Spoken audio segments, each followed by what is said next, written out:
औज़ुबिल्लाहिमिनश्शैतानिर्रजीम बिस्मिल्लाहिर्रहमानिर्रहीम। नाजरीन, आज के हाइड पार्क में आपका मेज़बान, आपका दोस्त, आपका साथी राव ताहिर हाज़िर खिदमत है। नाजरीन, पिछले एक हफ्ते से जो पाकिस्तान के सियासी हालात हुए हैं, उसके बारे में आज हम बात करेंगे, जिसमें सबसे पहले पीडीएम का कराची में जलसा है और उसके बाद कैप्टन सफदर की गिरफ्तारी और पुलिस का रद्द-ए-अमल। ये आज के मौजू हैं। नाज़रीन, पाकिस्तान में जो इस वक्त पीडीएम ने अपनी मूवमेंट शुरू की है हुकूमत के खिलाफ, उनका उस सिलसिले का दूसरा बड़ा जलसा 18 अक्टूबर को पाकिस्तान पीपल्स पार्टी की मेज़बानी में तमाम अपोजिशन पार्टियों ने जो पीडीएम में शामिल हैं, जिसमें मुस्लिम लीग नवाज, मौलाना फजल रहमान की JUFA और दूसरी छोटी जमातें शामिल हैं, उन्होंने एक बहुत बड़ा जलसा किया और हुकूमत को आड़े हाथों लिया और उनकी बारे में बात की कि उनको किस किस्म के जो गवर्नमेंट की परफॉर्मेंस है उस पर बात की। तो उससे पहले जब मरियम नवाज कराची पहुंची, तो जैसे कि पाकिस्तान में एक ट्रेडिशन है, कोई भी सियासी लीडर या कोई भी डिग्नेटरी और ऑफिशियल्स जो कराची आते हैं वो मज़ार कायद पे हाजिरी देते। उसी सिलसिले में मरियम नवाज शरीफ और कैप्टन सफदर ने अपने कारकुनों के हमरा मज़ार कायद पे हाजिरी दी। तो वहाँ पे चूंकि कायद-ए-आज़म एक सियासी लीडर थे और वहाँ पे एक सियासत, क्योंकि जलसे भी मोस्टली अगर आप देखें तो जिना ग्राउंड में होते हैं जो कायद-ए-आज़म के मज़ार के साथ है, और इसी तरह से बहुत सारे प्रोटेस्ट होते हैं जो आउटसाइड मज़ार कायद होते हैं। तो वहाँ पे जब कारकुन साथ गए तो वहाँ पे कुछ सियासी नारेबाजी हुई, जिसमें कि वोट को इज्जत दो, फातिमा जिन्ना जिंदाबाद। चूंकि आपको नाज़रीन मालूम है कि जब फातिमा जिन्ना जनरल अयूब खान के खिलाफ इलेक्शन लड़ रही थी, तो इलेक्शन मुहिम में उनको अयूब खान ने गद्दार और इंडियन एजेंट करार दे दिया था। तो वो एक इस्तारा है, चूंकि उन्होंने अयूब खान आमरीयत को ललकारा था और वो एक जमहूरी लीडर थी और कायद-ए-आज़म की बहन थी। तो इसलिए जब वो बात की जाती है फातिमा जिन्ना जिंदाबाद के अगर नारा लगाया जाता है कोई, तो उसका मतलब ये होता है कि आमरीयत मुर्दाबाद। और जो सियासी हथकंडे जो इस्टेब्लिशमेंट और मार्शल लॉ दौर में जो इदारों ने यूज किए हैं, जो सियासी किरदार रहा है हमारा एस्टेब्लिशमेंट, उसके खिलाफ बात की जाती है।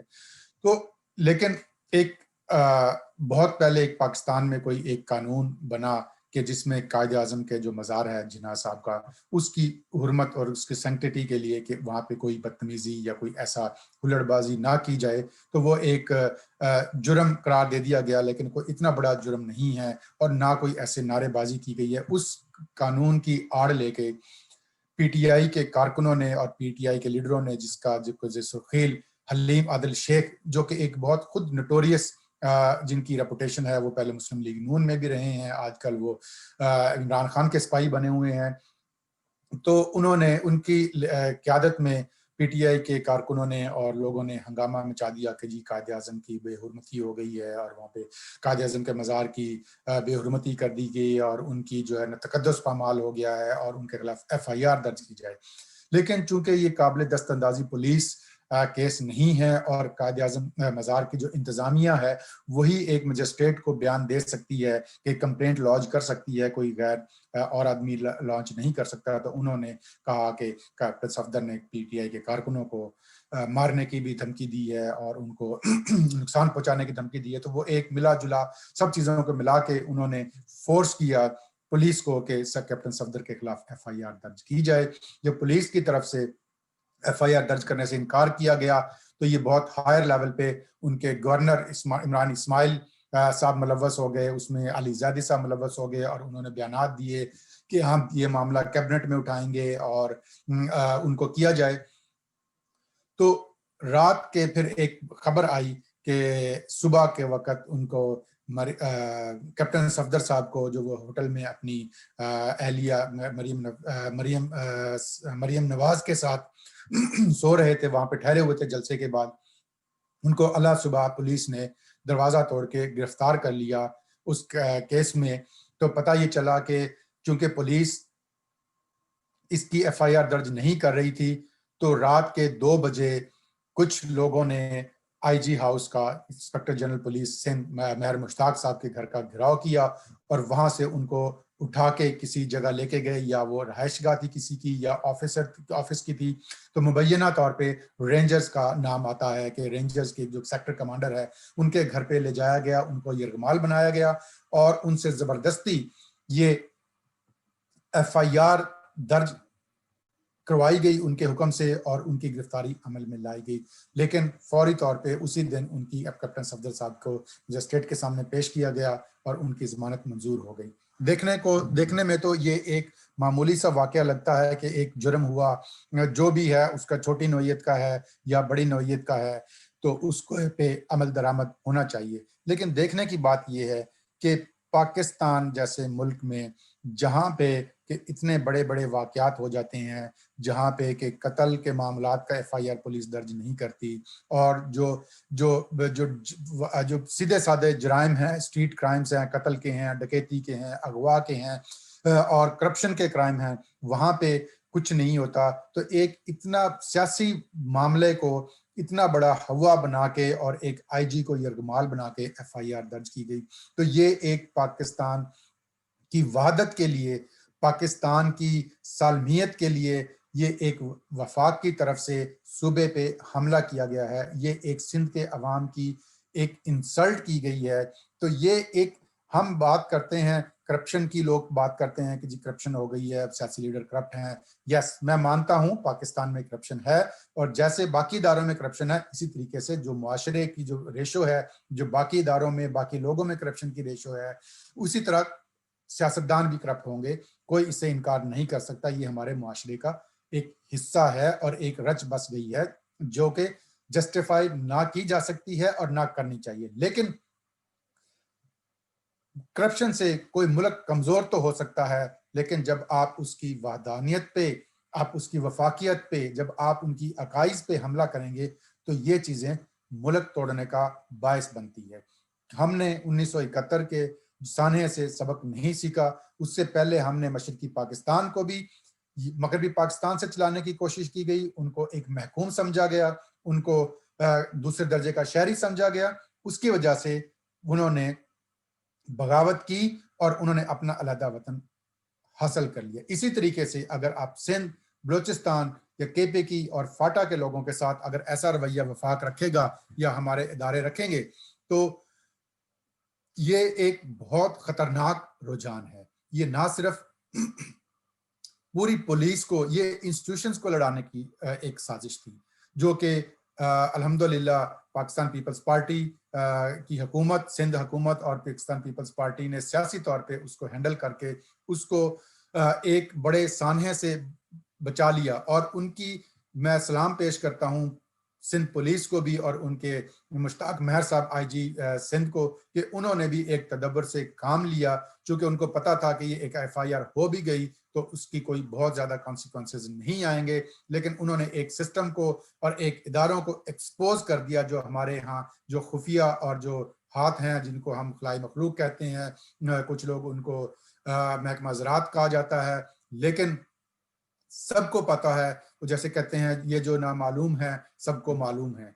तो उन्होंने उस वक्त अगर खुदा न खास्ता वो भी एक शॉर्ट साइटेडनेस का मुजाहरा करते IG सिंध, तो अगर फोर्सेस में ये लड़ाई हो जाती तो क्या खाना जंगी नहीं होनी थी मुल्क में? क्या सूबे में खाना जंगी नहीं होनी थी? जिसने साजिश की है, जो लोग उसमें मुलव्वस हैं, उन्होंने, वो ना पाकिस्तान के दोस्त हैं, ना वो सिंध के दोस्त हैं, ना वो मुल्क के दोस्त हैं। वो दुश्मन, मुल्क दुश्मन है, वो सिंध दुश्मन है। उनका पता लगाना चाहिए। मैं आर्मी चीफ से, प्राइम मिनिस्टर ऑफ पाकिस्तान से और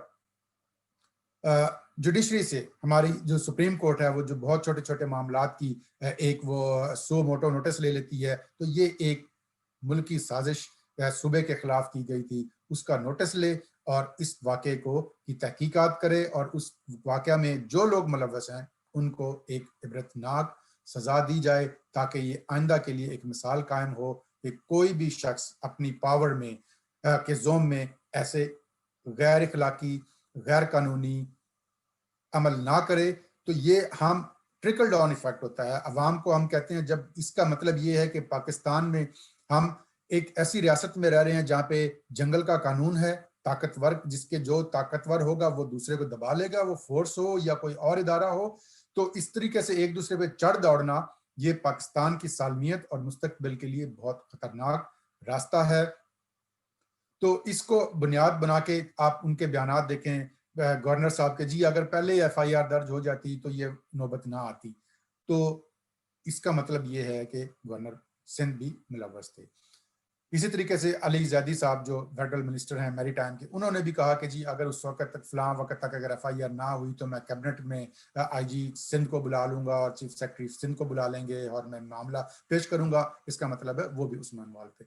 लेकिन बिलावल भुट्टो जरदारी ने जो एक प्रेस कॉन्फ्रेंस की, उन्होंने एक बहुत सियासी मैच्योरिटी का, बहुत तदब्बर का, बहुत तहम्मुल का मुजाहरा किया। उन्होंने रिएक्शन नहीं दिखाया। उनका ये ख्याल था शायद जिन्होंने किया था या जो लोग मुलव्वस थे कि हम इस तरह का एक काम करेंगे, अटैक करेंगे, सिंध गवर्नमेंट उसको उसमें एक रिएक्शन दिखाएगी और एक अनारकी पैदा होगी, हम एक गवर्नर राज लगा देंगे या उनको एक डिस्टेबलाइज करेंगे और बदनाम करेंगे हुकूमत को। और दूसरा ये है कि जब मरियम नवाज को के कमरे पे हल्ला बोला गया लॉ इन्फोर्समेंट एजेंसीज की तरफ से और कैप्टन सफदर को गिरफ्तार किया ताकि शायद उनके दिलों में एक जो अपोजिशन का इत्तेहाद है उनके उनमें दरार डाल दी जाए उनके इत्तेहाद में। तो लेकिन ये तमाम साजिशें नाकाम हो गई हैं। आर्मी चीफ का भी मैं शुक्रिया अदा करता हूं कि उन्होंने नोटिस लिया। लेकिन मैं ये उम्मीद करता हूं कि नोटिस लिया है कि मैं ये उम्मीद करता हूं कि पाकिस्तान की सालमियत के लिए, वफाक की बका के लिए जो सिंध हुकूमत की जो जो कमेटी बनी है उसकी रिपोर्ट भी मंजर आम पर आएगी। और जो आर्मी चीफ ने नोटिस लिया है और उन्होंने इंक्वायरी कमेटी बनाई है, कोर कमांडर साहब, कोर कमांडर कराची को जो उन्होंने हुक्म दिया है कि वो इंक्वायरी करके रिपोर्ट दें, वो इंक्वायरी भी पब्लिक की जाएगी और जो किरदार हैं उनको बेनकाब करके उनको करार वाकई सजा दी जाएगी ताकि आइंदा के लिए एक डिटरेंस पैदा हो और किसी की भी जरूरत ना हो इस तरह के गैर कानूनी काम करने की। इसका एक और सियासी पहलू भी है। आप ये देखें कि एक मुल्क में तूफान खड़ा हो गया, सिंध पुलिस ने एहतजाजन छुट्टी जाने की दरख्वास्त दे दी, तो मे बी अगला स्टेप रेजिग्नेशन का भी हो सकता था। पूरी सिंध पुलिस ने खड़ा उसके अपने आईजी के साथ खड़ी हुई तमाम डीआईजीज, एसपीज, एसएसपीज, एसएचओ तक ने छुट्टी की दरख्वास्त दे दी। तो एक किस्म की वो उन्होंने अपना एहतजाज रिकॉर्ड कराया और उन्होंने अपना एक मैसेज दे दिया कि आप हमें ऐसे लावारिस ना समझें। पाकिस्तान पीपल्स पार्टी की हुकूमत, बिलावल भुट्टो जरदारी और सिंध के अवाम का शुक्रिया अदा करता हूं मैं, जिन्होंने अपनी जो कि सिंध पुलिस के साथ खड़ी हुई और उन्होंने ये एक मैसेज दिया कि सिंध पुलिस के साथ हम खड़े हैं, ज्यादती नहीं होगी। लेकिन ये देखें, बात ये है कि ये कोई एक इंडिविजुअल का वाकया या कोई ऐसा इदारा नहीं है। सिंध पुलिस हो या कोई भी दूसरे सूबों की पुलिस हो, वो फ्रंट लाइन हमारे वर्कर्स हैं, वो फर्स्ट लाइन ऑफ डिफेंस है। एक लॉ एंड ऑर्डर के लिए, तकरीबकारों के खिलाफ, दहशतगर्दी के खिलाफ सिंध पुलिस ने बहुत शहादतें दी हैं। कोई भी मसला होता है तो सबसे पहले पुलिस आती है। अभी चाइनीज एम्बेसी पे जो अटैक हुआ उस पे जो उन्होंने सफूरा गोट का केस हल किया जहाँ पे टेररिस्ट ने 40 लोगों को शहीद किया था। स्टॉक एक्सचेंज पे हमला हुआ, वो नाकाम बनाया। जो कराची ऑपरेशंस किया, तो हर वक्त वो एक नामसाद हालात में, उनकी ना सैलरियाँ ज़्यादा इतनी अच्छी हैं, ना उनकी रहायशी सहूलियात उनको अच्छी मिलती हैं, ना उनको कोई प्रॉपर इक्विपमेंट प्रोवाइड किया जाता है। तो वो बहुत ही बुरे हालात में आवाम के लिए दिन रात, ना उनकी कोई ड्यूटी के आवर्स हैं, 12-12, 15-15 घंटे ड्यूटी करते हैं, लिफ्ट लेके घरों पे जाते हैं, आपने अक्सर देखा होगा।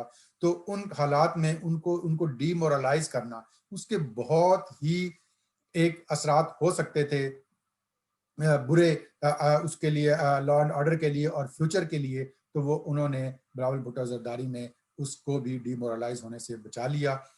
उसके अलावा लेकिन आप नाजरीन ये देखें कि इस तमाम एपिसोड में फेडरल गवर्नमेंट और प्राइम मिनिस्टर कहाँ, ये एक लम्हा फिक्रिया है, सोचने की बात है कि प्राइम मिनिस्टर साहब कोई भी बड़ा मौका होता है वो गायब हो जाते हैं। पहले भी आपने देखा कि बहुत सारे मौक़ों पे वो जो है ना वो चले जाते हैं, या तो नथिया गली में चले जाते हैं छुट्टियां मनाने, या बिल्कुल गायब हो जाते हैं। फेडरल गवर्नमेंट की तरफ से तर्जुमान चंद लोग हैं, वो भी एक एक जो है प्रोपेगेंडा सिंध हुकूमत के खिलाफ, बिलावल भुट्टो के खिलाफ, वो उसमें मसरूफ़ हैं और एक जस्टिफिकेशन है और आएँ बाएँ शाएँ, जैसे कहते हैं खसियानी बिल्ली खंबा नोचे वाली बात है, वो कर रहे हैं। कोई भी इस वाक़े की ओनरशिप लेने के लिए, कोई भी उसको लीड करने के लिए तैयार नहीं है कि यस ये एक वाक़या हुआ, जिसने भी किया छोटे लेवल पे हुआ। हम नहीं डाउट करते कि कोई शायद कोई हायर लेवल इस्टेब्लिशमेंट की तरफ से या फेडरल गवर्नमेंट की तरफ से उसको इन्वॉल्व होगा, लेकिन अगर वो जूनियर लेवल पे या मकामी सतह पे जो वाक़या हुआ है उसकी वो ओनरशिप लें, उनकी इन्वेस्टिगेशन करें और तमाम किरदारों को बेनकाब करें। नाज़रीन, ये है आज का मेरा व्लॉग। आप मेरे चैनल को हाइड पार्क को सब्सक्राइब करें, उसको लाइक करें और शेयर करें। अगले हफ्ते फिर इंशाल्लाह नए टॉपिक पे मिलेंगे। अपना और अपने गिरदनवा का ख्याल रखिएगा।